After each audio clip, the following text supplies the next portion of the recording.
नमस्कार साथियों, जय कुमार पॉलिटी के इस मंच पर आप सभी का स्वागत है। सेकंड ग्रेड के फर्स्ट पेपर के लिए पॉलिटी में भारतीय संविधान की विशेषताएं हम पढ़ रहे हैं, जिसमें आज का हमारा टॉपिक रहेगा एकीकृत स्वतंत्र और निष्पक्ष न्यायपालिका। साथियों, केवल इस शब्द को रटने से अब प्रश्न क्लियर नहीं होते हैं। अब जो जमाना आ गया है वो कॉन्सेप्ट का आ गया है, वो दौर लगभग चला गया है। हालांकि बहुत सारे तथ्य आज भी पूछे जाते हैं, लेकिन केवल तथ्यों से सिलेक्शन होने का समय चला गया है। रटने वाली विद्या से अब सिलेक्शन नहीं हो रहा है, अब कॉन्सेप्ट क्लियर चाहिए।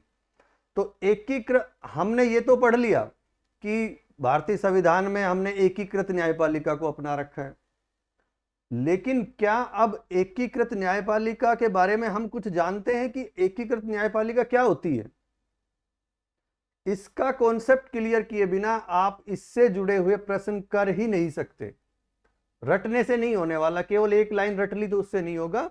तो इसको आज क्लियर करते हैं कि आखिर ये एकीकृत न्यायपालिका क्या है। साथियों, एकीकृत न्यायपालिका भारत में एक, ये कह सकते हैं कि एक न्यायालयों का एक श्रेणीबद्ध संगठन है। एकीकृत न्यायपालिका यानी एक सबसे ऊपर हम कह सकते हैं सर्वोच्च न्यायालय है,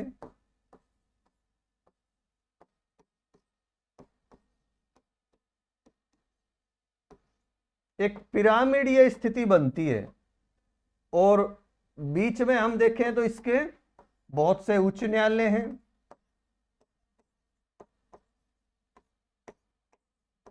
और फिर अधीनस्थ न्यायालय हैं।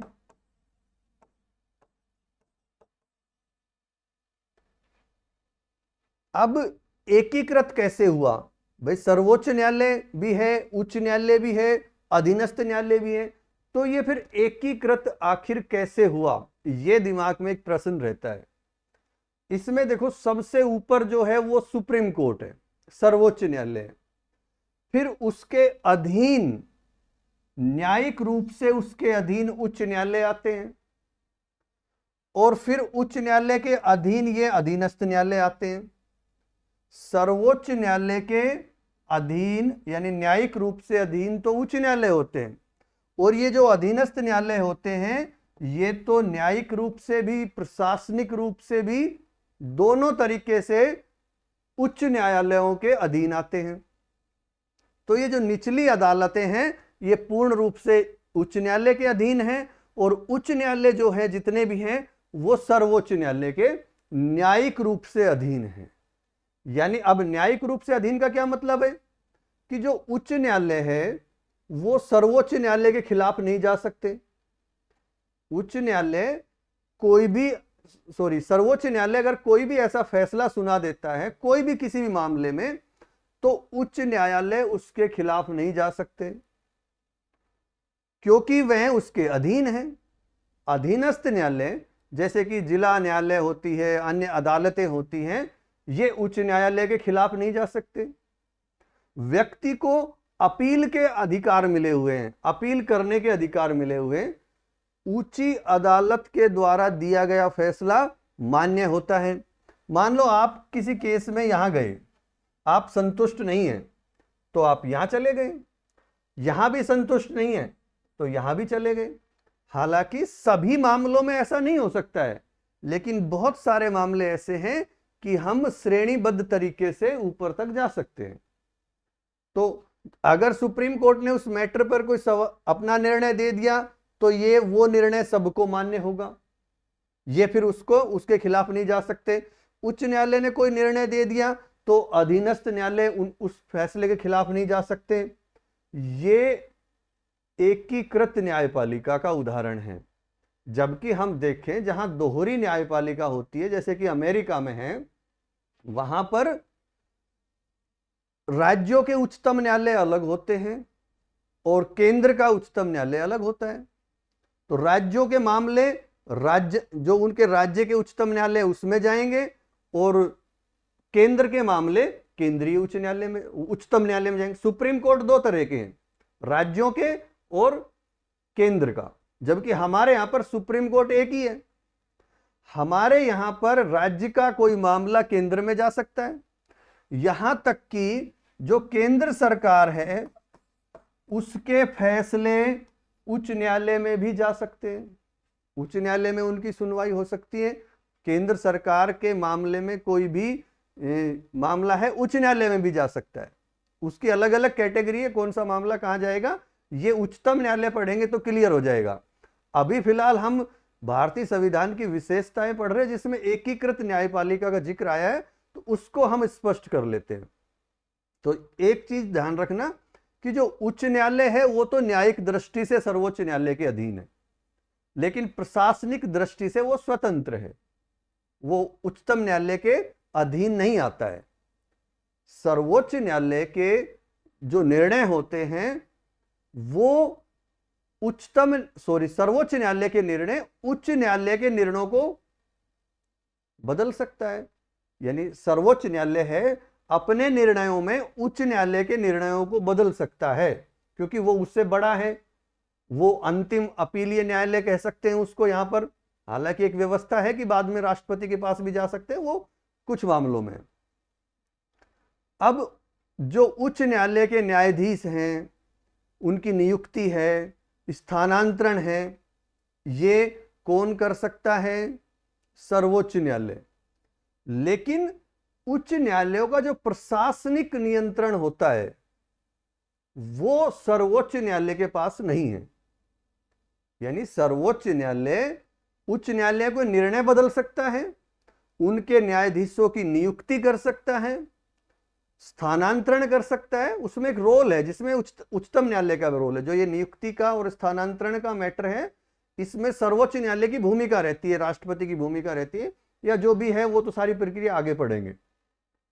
लेकिन प्रशासनिक रूप से उच्च न्यायालय उच्चतम न्यायालय के अधीन नहीं आते हैं, वो स्वतंत्र होते हैं। लेकिन न्यायिक रूप से तो हैं। अगर कोई मामला उच्च न्यायालय से नहीं सुलझा है या किसी मामले में कोई पार्टी उच्च न्यायालय में संतुष्ट नहीं है तो उच्चतम न्यायालय में जा सकते हैं। दोहरी न्यायपालिका में अगर कोई मामला राज्यों से संबंधित है तो उसकी लास्ट स्टेज है राज्यों का सुप्रीम कोर्ट। केंद्र के सुप्रीम कोर्ट में वो जा ही नहीं सकते। भारत में ऐसा नहीं है। भारत में एकीकृत न्यायपालिका को अपना रखा है, जो कि हमने इंग्लैंड की शासन व्यवस्था से, या फिर ये कहें कि हमने 1935 के अधिनियम से इसको लिया है। जो एक हमारी न्यायपालिका का ढांचा है 1935 के अधिनियम से हमने इसको ग्रहण किया है। वो बात एक ही है, कह सकते हैं कि 1935 में अंग्रेजों का ही तो मिला जुला उन्हीं के द्वारा तो नियमित किया गया था, लेकिन फिर भी अगर दोनों ऑप्शन आए तो हमें 1935 करना है। अधीनस्थ न्यायालय जो होते हैं वो प्रशासनिक दृष्टि से भी और न्यायिक दृष्टि से भी पूर्ण रूप से उच्च न्यायालय के नियंत्रण में होते हैं। ये हमें ध्यान रखना है। तो एक उच्चतम न्यायालय के निर्णय उससे जो नीचे के सभी न्यायालय हैं उन सब पर मान्य होते हैं, जैसे उच्च न्यायालयों पर और अधीनस्थ न्यायालयों पर।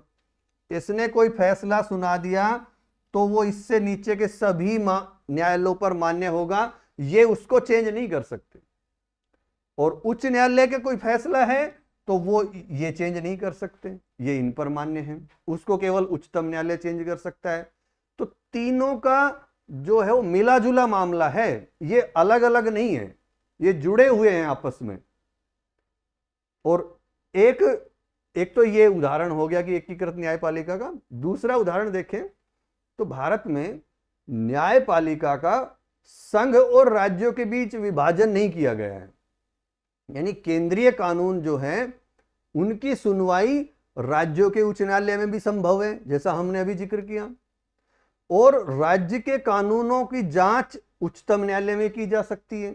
ऐसा भी नहीं केवल उच्च न्यायालय में ही रहेगा। तो भारत में राज्यों के अपने अलग अलग से उच्चतम न्यायालय नहीं है। सुप्रीम कोर्ट एक ही है, राज्यों के अपने अलग अलग उच्चतम न्यायालय नहीं है। अमेरिका में दोहरी प्रणाली है तो वहां पर दोहरी चीज है, वहां पर राज्यों के अपने अलग उच्चतम न्यायालय है और उनके केंद्र का अपना अलग उच्च न्यायालय है। और उनके जो राज्यों के उच्चतम न्यायालय हैं, उनके जो न्यायाधीश होते हैं उनकी नियुक्ति कौन करता है? वहां पर राज्यपाल करता है। संघ का अपना अलग संघीय उच्चतम न्यायालय है, उसके न्यायाधीशों की नियुक्ति वहां का राष्ट्रपति करता है।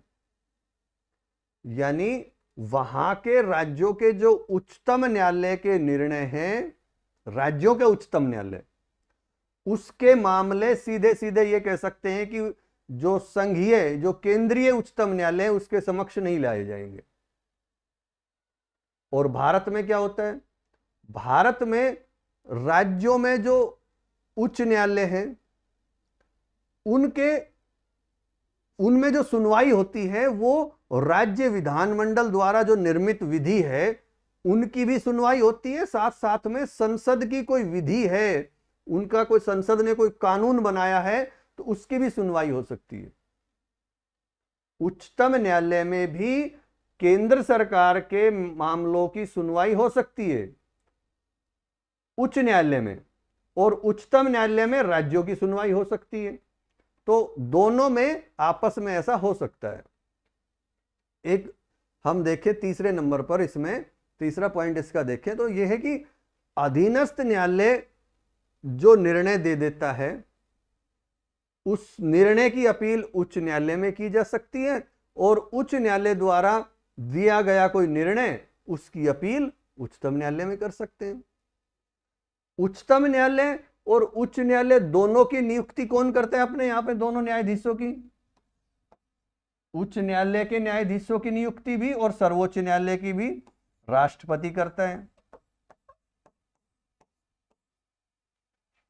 सर्वोच्च न्यायालय के न्यायाधीश और उच्च न्यायालय के न्यायाधीश दोनों की नियुक्ति यहां पर राष्ट्रपति के द्वारा होती है, जबकि वहां पर अलग अलग, हमने अमेरिका में पढ़ा कि वहां पर राज्यों के उच्चतम न्यायालय की नियुक्ति, उनके न्यायाधीशों की नियुक्ति राज्यपाल करता है, और जो केंद्रीय उनका संघीय उच्चतम न्यायालय है उनके न्यायाधीशों की नियुक्ति राष्ट्रपति करता है। भारत में ऐसा नहीं है, भारत में दोनों के न्यायाधीशों की नियुक्ति राष्ट्रपति करता है। तो फिर है ना एकीकृत, जुड़े हुए हैं आपस में। किसी भी संवैधानिक मामले के मैटर आ गया तो उसकी व्याख्या करने का अधिकार हमारे यहां पर सर्वोच्च न्यायालय को है, अन्य किसी भी निचली अदालत को नहीं है।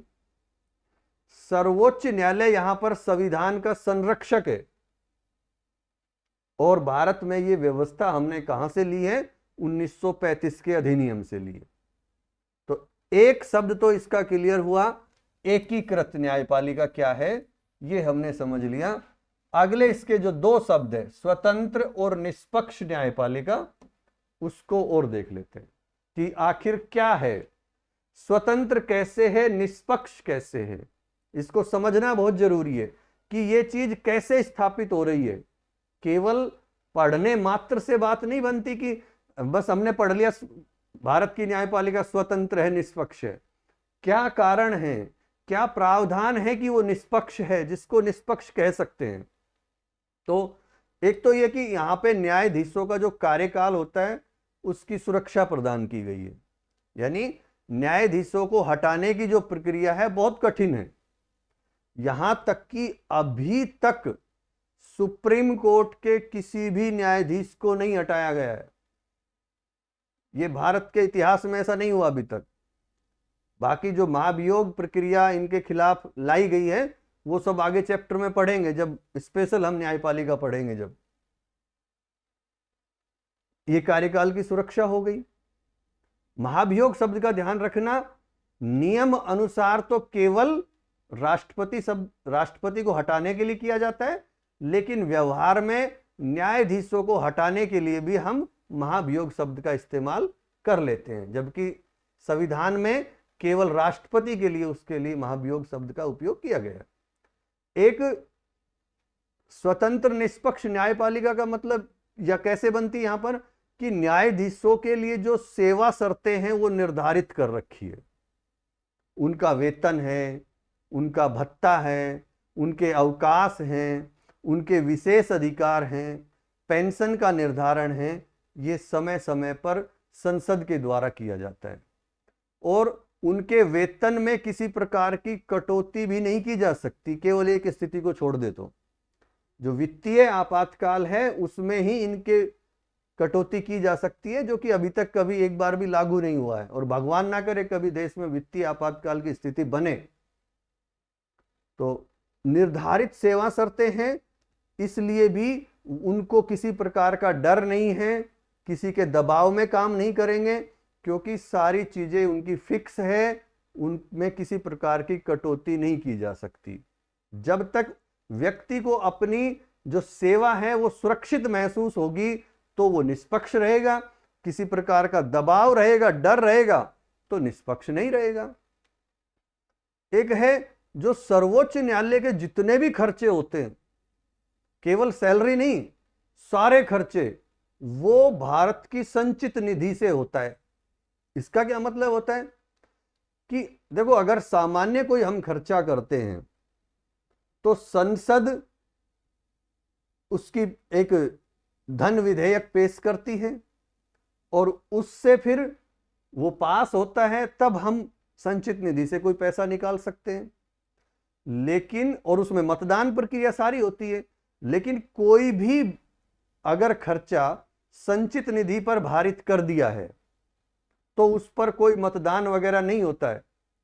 सीधी बात है कि वो खर्चा तो देना ही देना है, वो संचित निधि से वो आएगा ही आएगा, उस पर कोई किसी के मतदान वगैरह की स्वीकृति की आवश्यकता नहीं है। जैसे हम देखते हैं उसमें बहुत सारी चीजें होती है, जो विदेशों से कर्ज वगैरह लेते हैं, उनका ब्याज वगैरह होता है, वो सारी चीजें संचित निधि पर भारित होती है। अगर ऐसा ना हो तो मान लो आज सरकार ने किसी देश से लोन ले लिया, कल को सत्ता बदल गई तो वो तो कह दे जाके, वो पैसे मांगे कि हमने पैसे लिए ही नहीं, हम पैसे क्यों दें। तो फिर ये तो वो पैसे किससे मांगेंगे, फिर कोई लोन ही नहीं देगा हमें। कोई भी देश क्या ऐसी स्थिति में हमें लोन दे देगा कि आज हम देखते 50-50 साल के लिए लोन ले लेते हैं। तो जो सरकार आज है, क्या जब वो लोन चुकाया जाएगा तो सत्ता में रहेगी, क्या गारंटी इसकी। लेकिन उस कर्ज को संचित निधि पर भारित कर देते हैं, या वो कर्ज होता ही संचित निधि पर भारित है। यानी जो भी सरकार आएगी, जो भी किसी को कर्ज ले रखा है उसका वहन करना है, या जिसको दे रखा है उससे जो पैसा आएगा वो संचित निधि में आएगा, किसी को देना है तो संचित निधि से दिया जाएगा, उस पर कोई बहस नहीं कर सकता, वो तो जाएगा ही जाएगा। नहीं तो कोई भी नई सरकार तुरंत मना कर दे, हमें नहीं देना, हमने लिया ही नहीं। जैसे गांव में कर देते ना, बाप ने कर्जा ले लिया, बेटा मना कर देता है, एक भाई ने ले लिया, दूसरा मना कर देता है कि मुझे पता ही नहीं है, या मेरे तो याद ही नहीं है, क्या सबूत है लाओ। यहां पर ऐसा संभव नहीं है। एक और कारण देख लो कि ये स्वतंत्र कैसे हैं, निष्पक्ष कैसे हैं। आप देखेंगे कि विधानमंडल जो हमारे होते हैं, जहां पर बहुत सारी बहस वगैरह हमें देखने को मिलती है, वहां पर न्यायाधीशों के कामकाज पर कोई चर्चा नहीं हो सकती। केवल पद से जब हटाया जाता है, पद से हटाने की प्रक्रिया चल रही है तो ही उन पर कोई बात हो सकती है। नहीं, विधानमंडल में हम देखते हैं कि जो विधानमंडल के सदस्य होते हैं, चाहे वो सांसद हो या विधायक हो, उनको बहुत सारी स्वतंत्रता है बोलने की, यानी खुलेआम बोलने की बहुत ज्यादा स्वतंत्रता है। कुछ हद तक उस पर प्रतिबंध है, लेकिन बहुत कम है प्रतिबंध लिखे हुए हैं संविधान में, लेकिन वास्तव में उनको बहुत ज्यादा बोलने की उसमें स्वतंत्रता है। लेकिन वहां पर भी न्यायाधीशों के कामकाज पर कोई भी चर्चा नहीं कर सकता, ये संविधान में लिखा हुआ है। तो वो स्वतंत्र है, उनके ऊपर कोई दबाव है ही नहीं। नहीं तो मान लो कल को न्यायाधीश ने कोई फैसला लिया, उस पर संसद में चर्चा हो रही है, उसका मजाक बनाया जा रहा है, उसको उस पर कोई पक्ष में कोई विपक्ष में बोल रहा है, कोई टिप्पणी कर रहा है, कोई उसको गलत बता रहा है, उसका मजाक उड़ा रहा है। ऐसा नहीं कर सकते। ऐसा कर दिया तो फिर सारी व्यवस्था कर रखी संविधान में, पता चल जाएगा एक बार ऐसा कर दिया तो। एक विशेषता ये भी, एक व्यवस्था ये भी कर रखी है कि जब ये रिटायर हो जाते हैं, न्यायाधीश के रिटायर के होने के बाद वो किसी अदालत में प्रैक्टिस नहीं कर सकते, यानी वकालत नहीं कर सकते। भाई आप जिस कोर्ट में न्यायाधीश रह चुके हो, वहां आप जज रह चुके हो, कल को जब आप वकील, आप रिटायर हो गए, आप वकील बनकर वहां बहस कर रहे हो, नया न्यायाधीश आ रहा है, वो आपसे दबाव मान सकता है, वो आपका साथी हो सकता है, आप दबाव बनाकर अपने पक्ष में फैसला ले सकते हैं। तो ऐसा नहीं कर रखा है, यानी आप अदालतों में प्रैक्टिस नहीं कर सकते। जैसे सर्वोच्च न्यायालय के न्यायाधीश है, वो कहीं भी प्रैक्टिस नहीं कर सकते। लेकिन जो उच्च न्यायालय का न्यायाधीश होता है, उनको कुछ छूट है, जैसे कि जिन उच्च न्यायालयों में वह रह चुका है, उनको छोड़कर बाकी में वो वकालत तो कर सकता है, उनमें नहीं कर सकता जिनमें वह जज रह चुका है। और न्यायालय को अपनी अवमानना के लिए दंड देने की शक्ति है, यह बहुत बड़ी शक्ति है। न्यायालय को अगर लगता है इसमें कि न्यायालय की अवमानना हुई है, कोर्ट की अवहेलना हुई है, या उसकी कहीं ना कहीं कोर्ट के बारे में कोई ऐसी बात कही है जिससे अवमानना की हुई है, तो न्यायालय उसमें दंड देने की, न्यायालय को शक्ति मिली हुई है, दंड दे सकता है। और कार्यपालिका को न्यायपालिका से अलग रखा गया है। कार्यपालिका क्या है? मंत्री परिषद है आपकी, मुख्य रूप से तो मंत्री परिषद ही कार्यपालिका होती है। सैद्धांतिक रूप पे तो सारे होते हैं भाई, आपके राष्ट्रपति होता है, उपराष्ट्रपति है, मंत्री परिषद, प्रधानमंत्री, महान्यायवादी, जो भी है ये। लेकिन व्यवहारिकता में देखें तो कार्यपालिका कौन है? मंत्री परिषद ही तो है, प्रधानमंत्री और उसकी मंत्री परिषद। तो उसको न्यायपालिका से अलग रखा गया है। आर्टिकल 50 देखना आप, उसमें स्पष्ट कार्यपालिका का न्यायपालिका से पृथक्करण कर रखा है, कोई हस्तक्षेप नहीं है उसका। तो ये हमारी इस एकीकृत न्यायपालिका, स्वतंत्र और निष्पक्ष न्यायपालिका पर हमने चर्चा की है। मैं आशा करता हूं आपने इसको अच्छे से समझा होगा। और फिर भी अगर आपकी कोई बात रह गई है, कोई समस्या है, कोई आपका कुछ भी डाउट है जो क्लियर नहीं हुआ है, तो आप कमेंट करके इसमें आप लिख सकते हो। उस पर हम जरूर आपको जवाब देने का प्रयास करेंगे, आपका कॉन्सेप्ट क्लियर करने का प्रयास करेंगे। जे कुमार पॉलिटी ऑफिशियल नाम से टेलीग्राम चैनल को आप ज्वाइन कर सकते हो, वहां पर अपनी समस्या लिख सकते हो। तो अभी नोट्स बनाना शुरू कीजिए और हेडिंग डालिए, जो नंबर आपका चला हुआ है आपकी विशेषताओं में, वो नंबर डालो और लिखो एकीकृत, स्वतंत्र और निष्पक्ष न्यायपालिका। इसमें आप लिखो एकीकृत न्यायपालिका। इसमें नंबर 1 डालकर पॉइंट टू पॉइंट हम देख लेते हैं कि एकीकृत कैसे है। तो इसमें 1 नंबर डाल के लिखो, भारत में संपूर्ण न्यायपालिका न्यायालयों का एक श्रेणीबद्ध संगठन है, अर्थात भारत में न्यायपालिका की संरचना पिरामिड की तरह है। नेक्स्ट, इसमें सबसे ऊपर सर्वोच्च न्यायालय, फिर इसके अधीन राज्य स्तर पर उच्च न्यायालय, और फिर राज्यों में उच्च न्यायालयों के अधीन अधीनस्थ न्यायालय हैं, जैसे जिला अदालत व अन्य निचली अदालतें। नेक्स्ट, ध्यान रहे उच्च न्यायालय न्यायिक दृष्टि से सर्वोच्च न्यायालय के अधीन होते हैं, लेकिन प्रशासनिक दृष्टि से वे स्वतंत्र हैं। नेक्स्ट, अधीनस्थ न्यायालय प्रशासनिक दृष्टि से भी उच्च न्यायालयों के प्रत्यक्ष नियंत्रण में काम करते हैं। नेक्स्ट, उच्चतम न्यायालय के निर्णय उससे नीचे की सभी अदालतों पर मान्य होते हैं,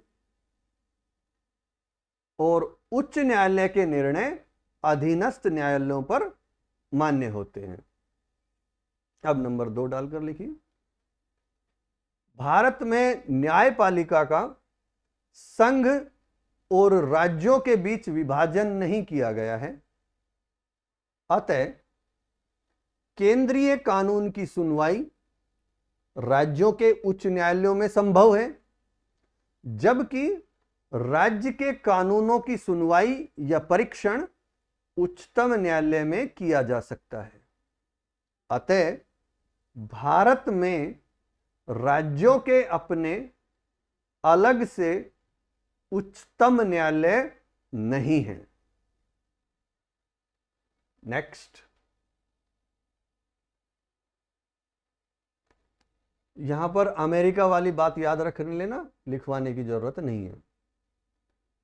अधीनस्थ न्यायालयों द्वारा, 3 नंबर डाल के लिखो, अधीनस्थ न्यायालयों द्वारा दिए गए किसी भी निर्णय की अपील उच्च न्यायालय में की जा सकती है तथा उच्च न्यायालय द्वारा दिए गए किसी भी निर्णय की अपील उच्चतम न्यायालय में की जा सकती है।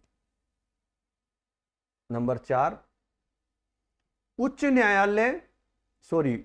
न्यायालय और उच्च न्यायालय दोनों के न्यायाधीशों की नियुक्ति राष्ट्रपति के द्वारा होती है। नेक्स्ट, किसी भी संवैधानिक मामले की व्याख्या करने का अधिकार केवल सर्वोच्च न्यायालय को है, अन्य निचली अदालतों को नहीं। सर्वोच्च न्यायालय संविधान का संरक्षक भी है। नेक्स्ट, भारत में एकीकृत न्यायपालिका भारत सरकार अधिनियम 1935 से ग्रहण की गई है। अब हेडिंग डालिए, स्वतंत्र एवं निष्पक्ष न्यायपालिका। स्वतंत्र एवं निष्पक्ष न्यायपालिका, इसमें लिखो, न्यायपालिका राजनीतिक रूप से प्रभावित ना हो, इसके लिए न्यायाधीशों की स्वतंत्रता का प्रावधान किया गया है। जैसे कि नंबर 1, न्यायाधीशों के कार्यकाल की सुरक्षा। नंबर 2, न्यायाधीशों के लिए निर्धारित सेवा शर्तें। नंबर 3, सर्वोच्च न्यायालय के सभी खर्चों का वहन भारत की संचित निधि से होगा या होता है। नेक्स्ट, विधानमंडल में न्यायाधीशों के कामकाज पर चर्चा नहीं हो सकती है। ब्रैकेट में आप लिख लेना कि पद से हटाने की प्रक्रिया को छोड़कर, तब तो की जा सकती है। नंबर 5 लिख लो, सेवानिवृत्ति के बाद अदालतों में प्रैक्टिस नहीं कर सकते हैं, अर्थात वकालत नहीं कर सकते हैं। इसमें थोड़ा अलग से लिख लो, एक लाइन डाल के लेकिन किसी उच्च न्यायालय का न्यायाधीश उच्चतम न्यायालय तथा जिन उच्च न्यायालयों में वह नियुक्त हो चुका है को छोड़कर बाकी उच्च न्यायालयों में वकालत कर सकता है। मतलब उच्चतम न्यायालय में कर सकता है और जिनमें वो न्यायाधीश रह चुका है उनको छोड़कर जो बच गए उनमें वकालत कर सकता है। तो बचे हुए उच्च न्यायालय और उच्चतम न्यायालय, उनमें वकालत कर सकता है। नंबर 6, न्यायालयों को अपनी अवमानना के लिए दंड देने की शक्ति मिली हुई है। नंबर 7, कार्यपालिका को न्यायपालिका से अलग रखा गया है। तो साथियों, ये था आज का हमारा लेक्चर, एकीकृत न्यायपालिका, स्वतंत्र और निष्पक्ष न्यायपालिका। आशा करता हूं आपका कॉन्सेप्ट क्लियर हुआ होगा। फिर भी समस्या है तो बताए हुए रास्ते के माध्यम से आप कमेंट कर सकते हो या चैनल पर, टेलीग्राम चैनल पर आप अपनी समस्या बता सकते हो। समस्या जरूर बताओ, अगर रहती है तो उसका समाधान करने का प्रयास किया जाएगा। आपकी समस्याओं से ही हम भी सीखेंगे।